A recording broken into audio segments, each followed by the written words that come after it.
In December 1948, an unidentified man was found against a seawall on Somerton Beach in Adelaide. He had no wallet, no cash, and no identification. For more than 70 years, even his name was unknown. Then DNA research produced a name, Carl Webb.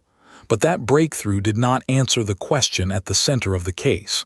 The selected public record still does not establish how he died. The name and the death are two different mysteries. Solving one does not automatically solve the other. And the famous clues in his pockets do not become explanations simply because a family tree points to a person. Beachgoers found the man on the morning of December 1st, 1948. He was dressed in a suit and tie and appeared to be in his 40s or 50s. The scene looked quiet enough to produce decades of speculation. His pockets held bus and train tickets, chewing gum, matches, combs, and cigarettes.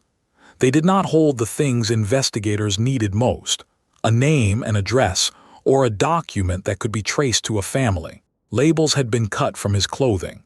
Clothing associated with a suitcase also had labels removed. That is a documented fact. It is not, by itself, proof that the man was a spy or that someone had staged the scene. Investigators circulated his fingerprints around the world. No match gave them an identity. The initial investigation and coronial inquest also failed to establish a cause of death. The lack of an answer encouraged poison theories, murder theories, suicide theories, and espionage stories. But a theory becomes stronger only when it explains the evidence better than its alternatives. A strange object is not the same thing as a demonstrated cause. During the investigation, a tiny rolled scrap of paper was linked to the man. It carried two words, Tamam Shud. The phrase is commonly translated as finished or ended. The words came from the final page of an edition of the Unquiet of Ohmar Khayyam. That connection made the scrap unforgettable. It also made it easy to treat the phrase as a final message, even though the selected evidence does not prove that interpretation. A copy of the book associated with the case carried lines of letters on its back.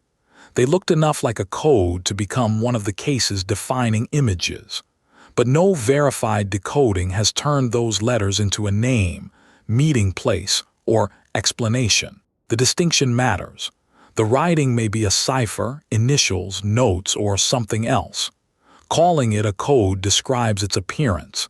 It does not prove that intelligence work, secret communication, or even the man's death produced it. The suitcase created the same problem. It gave investigators more possessions, but not a reliable identity. Clothing labels had been removed, and the items did not generate a confirmed path back to an owner. In a mystery, removed labels feel deliberate. Deliberate does not mean explained.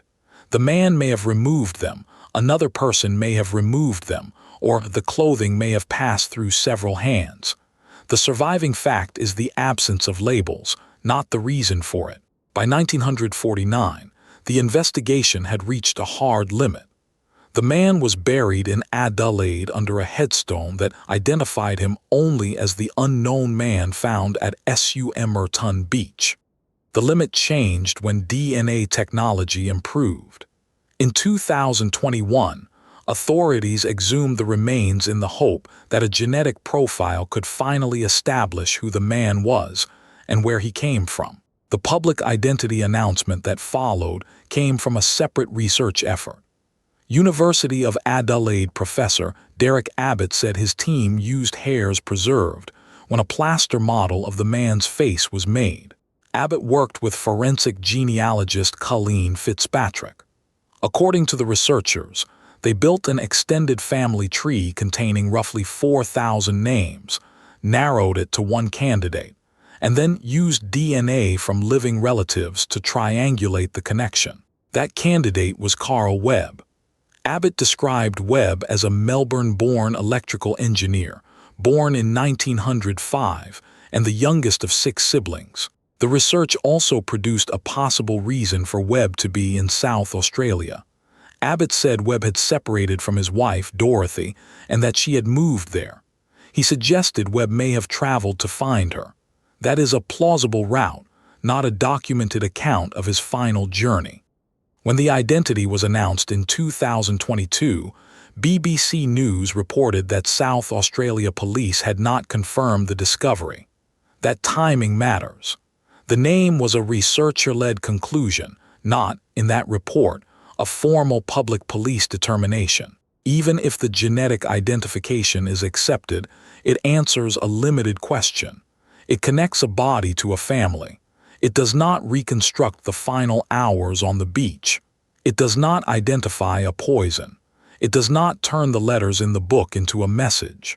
It also does not explain why the labels were removed, why the scrap was carried, or whether the suitcase and book were connected by one deliberate plan. Those questions require their own evidence. The spy story remains attractive because the case contains the visual language of espionage.